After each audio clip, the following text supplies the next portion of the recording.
Hello students, welcome back to the channel Physiology Redefined.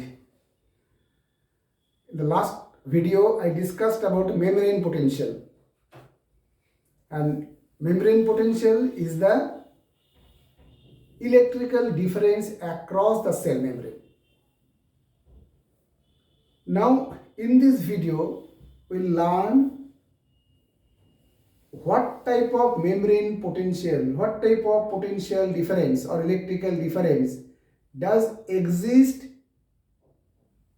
along the cell membrane during resting condition, which is known as the resting membrane potential. So today we will talk about the resting membrane potential.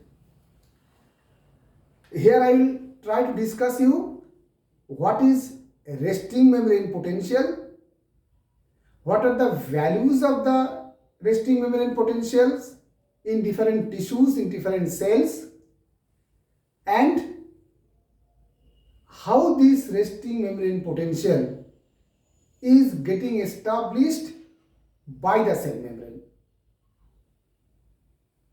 To see all the things, to understand all the things, please watch the video till the end, and if you like it, please press the like button, share it, and please subscribe it so that you can get the notifications of the later videos. So let us first now discuss about what is resting membrane potential. So first we'll talk about what is resting membrane potential, or what is RMP. What is RMP? If a cell membrane, suppose this is a cell membrane, this is the extracellular surface, ECF is outside, and intracellular fluid that is present in the inside. This is in the inside of the cell membrane, and this is outside of the cell membrane. Now, if any electrode is placed on the outside of the cell membrane and another electrode is placed on the inside of the cell membrane, and these two electrodes are attached with the voltmeter, then what's happened?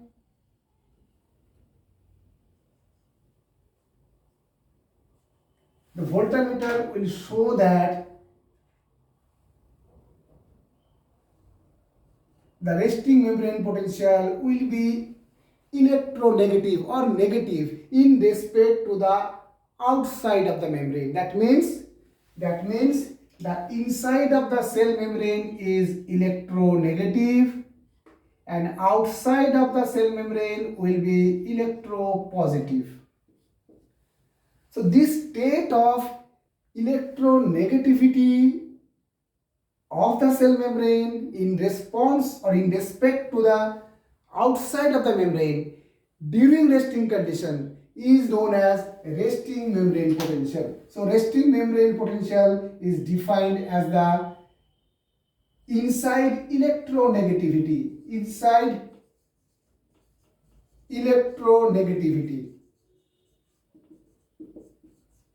of the cell membrane,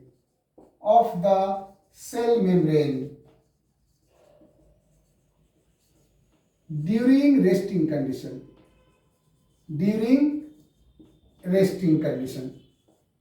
So during resting condition, all the cell membranes in our body are inside electronegative in respect to outside of the membrane, and that is known as the resting membrane potential. But here one thing is very important. This inside electronegativity is not due to the presence of more anions or negatively charged particles in the inside and more electropositive or the positively charged ions in the outside. It is not like that. It can be more positive ions here, more positive ions here, more positive ions in the outside, then the less positive ions in the inside or vice versa. So this type of electronegativity across the membrane during resting condition is known as resting membrane potential. Now let us talk about the normal values of the resting membrane potential. What is the magnitude of the resting membrane potential or normal values? So as I told that if any electrode is placed in the outside, another is in the inside, and it is connected to the galvanometer or the voltmeter, then it will show the electronegative. How much electronegative? It depends on tissue to tissue mostly. For examples, in large neurons, and also in cardiac muscles, this value is minus 90 millivolt. Value of this resting membrane potential is minus 90 millivolt. Similarly, in small neurons and in skeletal muscle, this is around minus 70 millivolt. Whereas in case of smooth muscles, it varies. It varies from minus 35 millivolt to minus 45 millivolt. That means resting membrane potential across the cell membrane is cell specific or tissue specific. It depends on tissue to tissue, and in most of the cases it is the minus 90 millivolt. So now question comes, how this minus 90 millivolt of the resting membrane potential is established along the cell membrane, or origin of the resting membrane potential. So origin of resting membrane potential. Let us see now regarding the origin of the resting membrane potential. Now you know that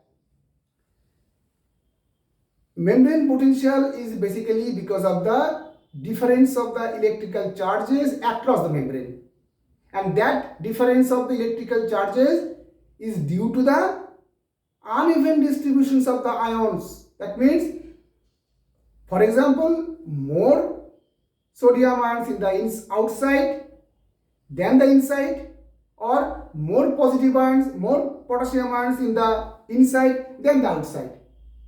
So difference of the presence of the ions across the membrane. So if it is so, for example, if the potassium concentration is more in the outside of the membrane, then obviously potassium will diffuse from inside to outside of the membrane, and as the potassium ion, being the positive ions, will diffuse out, change of the potential difference, and thereby change of the electrical charges will take place.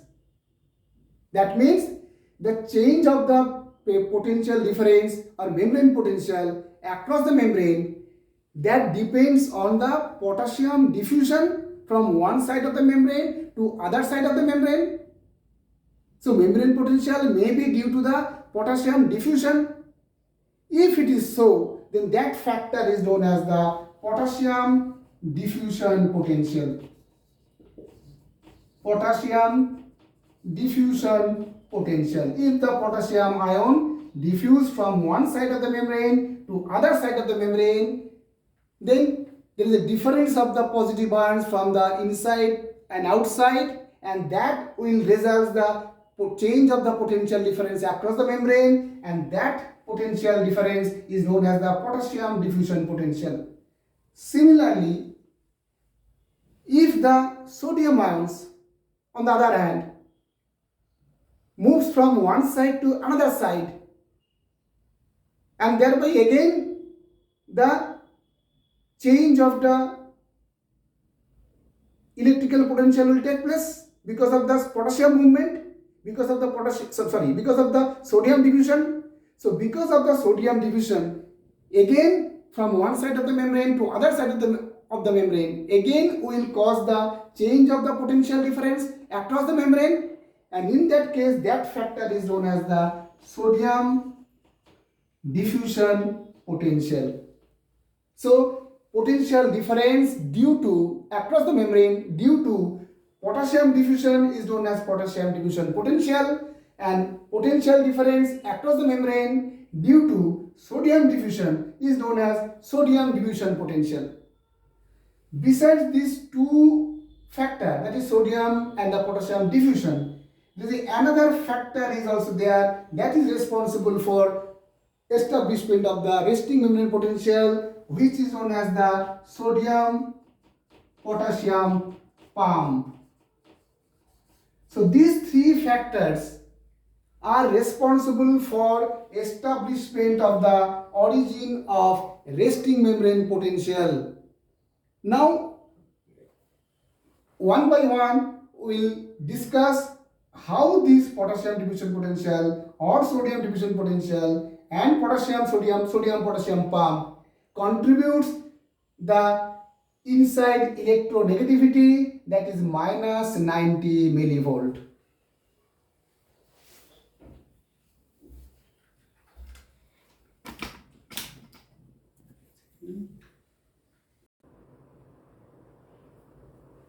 So first factor is the potassium diffusion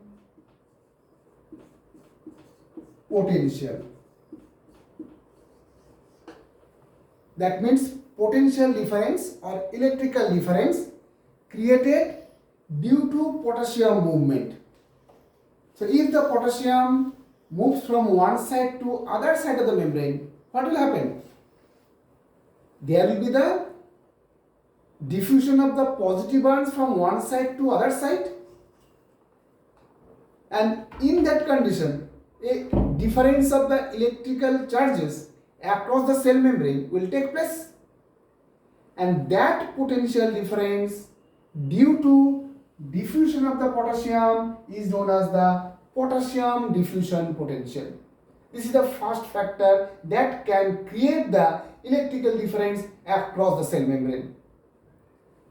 Second one is the sodium diffusion potential. Sodium diffusion potential. Similarly, sodium ion, if moved from one side of the membrane to other side of the membrane, then also there is a movement of positive ions from one side to other side.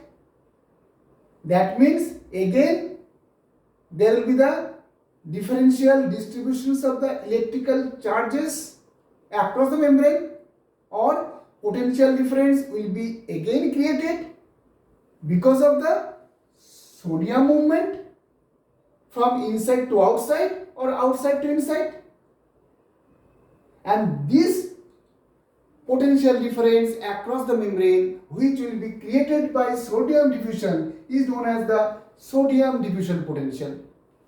And third factor is known as the sodium potassium pump. This is the another factor that also has got the role towards establishments of the electrical difference across the membrane. So now one by one, let us see how the potassium diffusion potential, how the sodium diffusion potential, and how the sodium potassium pump helps to establish the resting membrane potential of minus 90 millivolt. So let us first talk about the first factor, that is potassium diffusion potential. You know that this is the outside of the cell, this is inside of the cell, and this is the cell membrane.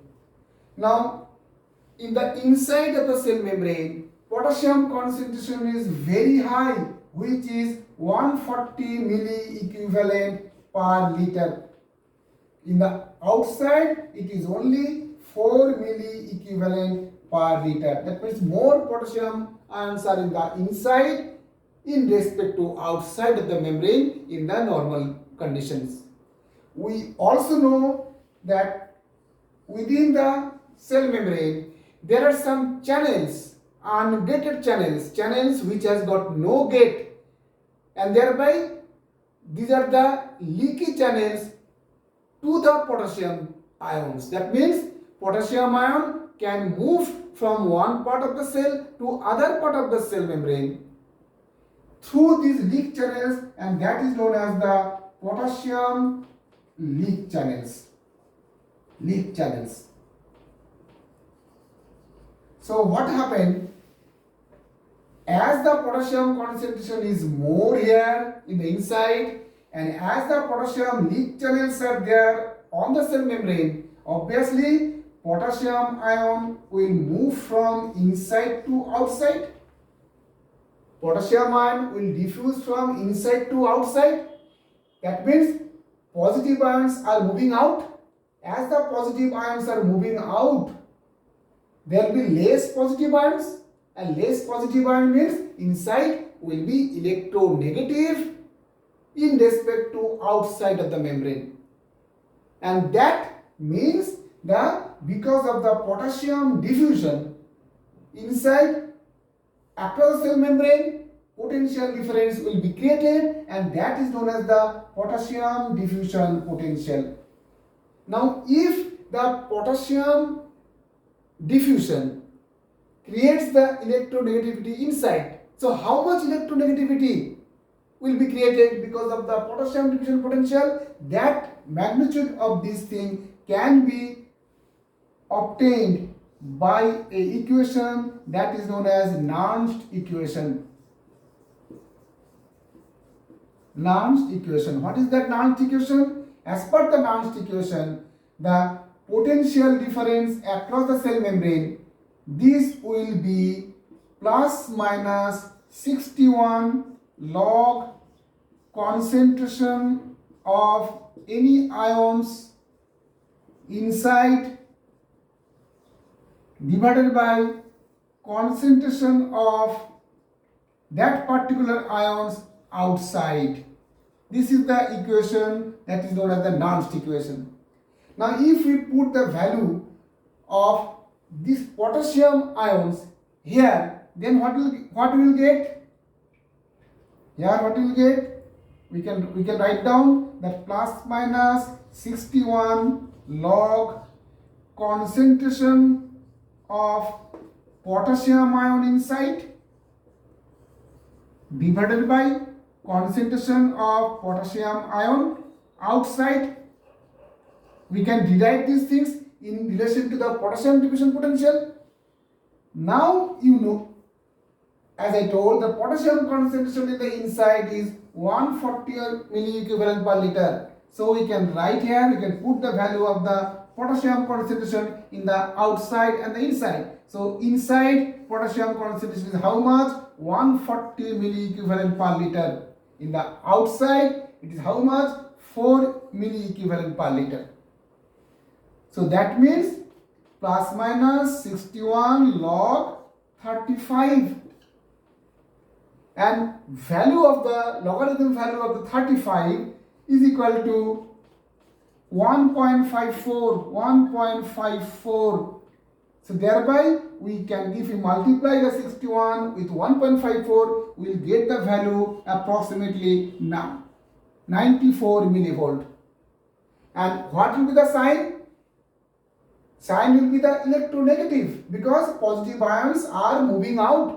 Inside less positive ions. So inside electronegativity in respect to outside of the membrane. So sign will be minus 94 millivolt. So if the potassium diffusion potential is the factor, then the inside electronegativity should be minus 94 millivolt.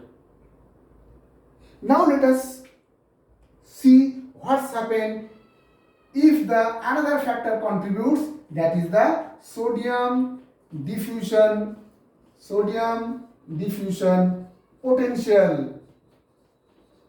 Sodium diffusion potential. So this is the second factor. As I told earlier, that is the sodium diffusion potential. That means similarly in the cell membrane, some leak channels are there which are leaky to sodium ions, that are known as the sodium leak channels. Sodium leak channels. This is outside and this is inside. Sodium concentration in the outside is more, which is around 142 milliequivalent per liter. Inside it is less, which is around 14 milliequivalent per liter. So here sodium concentration is more in the outside and less in the inside. Now if we consider the Nernst equation in relation to sodium diffusion, what will happen? What happened? We same equations, in the same equations here we can write down the potassium ion inside. So concentration of the concentration of the sodium ion inside and concentration of the sodium ion outside. Concentration of the sodium ion inside is how much? 14 milliequivalent per liter. So it is the 14 milliequivalent per liter. And concentration of the sodium ion outside is how much? It is the 142 milliequivalent per liter. So it is the 142 milliequivalent per liter. Inside is 14, outside is 142.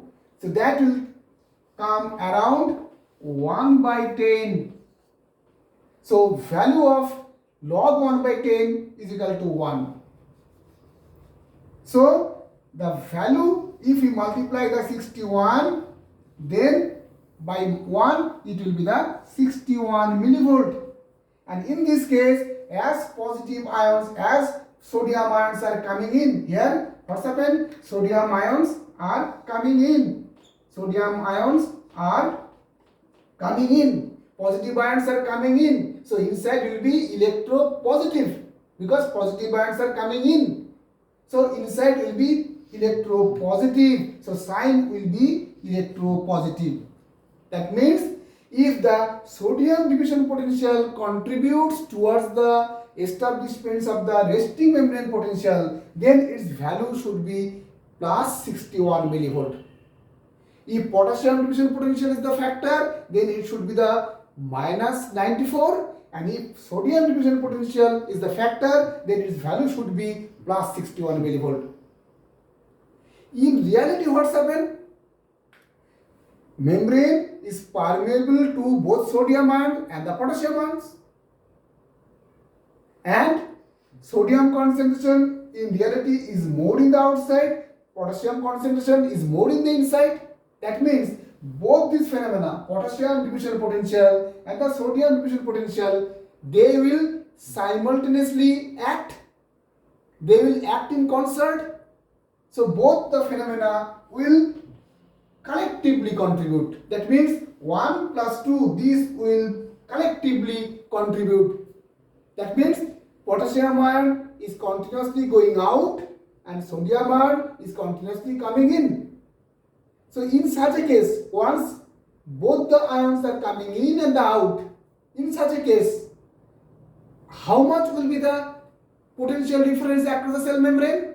That can be obtained by an equation which is known as the Goldman-Hodgkin-Kach equation.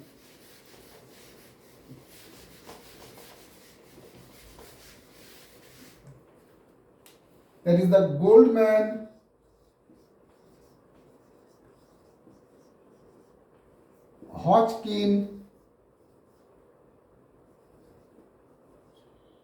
and Kach equation. So as per this Goldman-Hodgkin-Kach equation, what's happened? Potential difference is equal to plus minus 61 log cons permeability of potassium ion outside into concentration of potassium ion outside divided by permeability of potassium ion inside, or permeability of the potassium ion multiplied by or into concentration of the potassium ion. This is outside and this is inside, plus permeability of the sodium ion multiplied by concentrations of the permeability of the sodium ion plus concentrations of the sodium ion in the outside divided by permeability of the sodium ion into sodium ion concentration in the inside, plus permeability of the chloride ion into permeability of the chloride ion inside divided by permeability of the chloride ion into concentration of the chloride ion outside. So this is a complicated equation that is known as Goldman, Hodgkin and Kaj equation. In this equation, permeability of the potassium ion, permeability of the sodium ion, permeability of the chloride ion across the cell membrane also contributes, along with the concentration difference of the potassium ion, concentration difference of the sodium ion and concentration difference of the chloride ion. So if we put the value of all these things, then what's happened? We will get the resting membrane potential difference across the cell membrane, that will be minus 86 millivolt. So this will be minus 86 millivolt if potassium diffusion potential and sodium diffusion potential collectively contributes. Both the things are simultaneously taking place. In such a conditions, the resting membrane potential will be minus 86 millivolt as per Goldman, Hodgkin and Kaj equation. That means still there is a deficit of minus 4 millivolt, because I told that grossly resting membrane potential is minus 90 millivolt. So again there is a deficit of minus 4 millivolt. So this minus 4 millivolt comes from the third factor which is known as the sodium potassium pump. So this is the third factor that is known as sodium potassium pump. So how this factor contributes?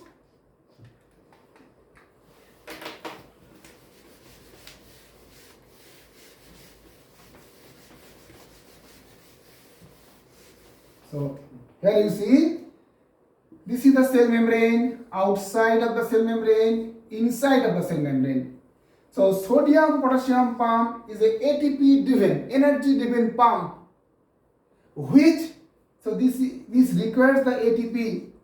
This energy driven pump protein pumps out 3 sodium ion outside in exchange of the 2 potassium ion inside. That means in a single cycle, this ATP driven sodium potassium pump, this is the sodium potassium pump. This pump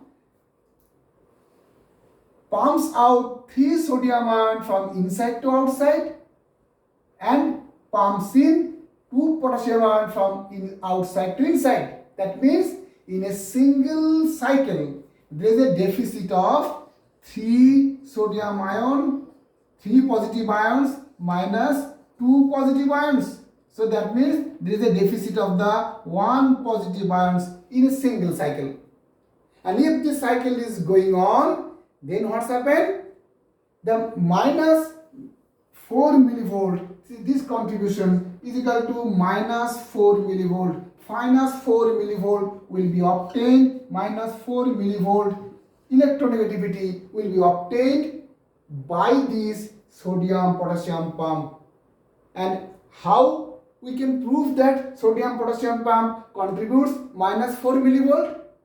This can be experimentally done by injecting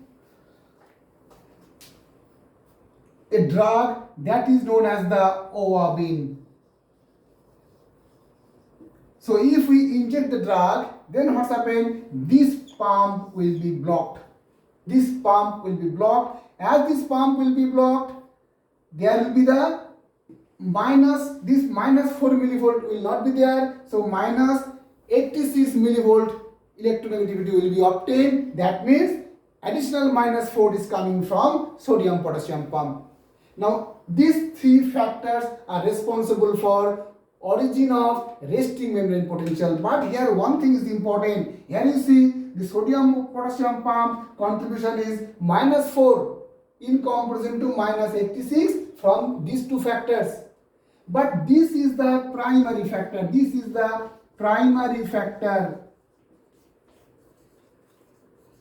Whereas these two factors are the secondary factors. So these are the secondary factors. So primary factor is the sodium potassium pump. Why it is primary? Because of this pump, sodium ion concentration gradient is getting established. More sodium in the outside in comparison to inside. Because of this pump, potassium gradient is getting established. More potassium ion in the inside than the outside.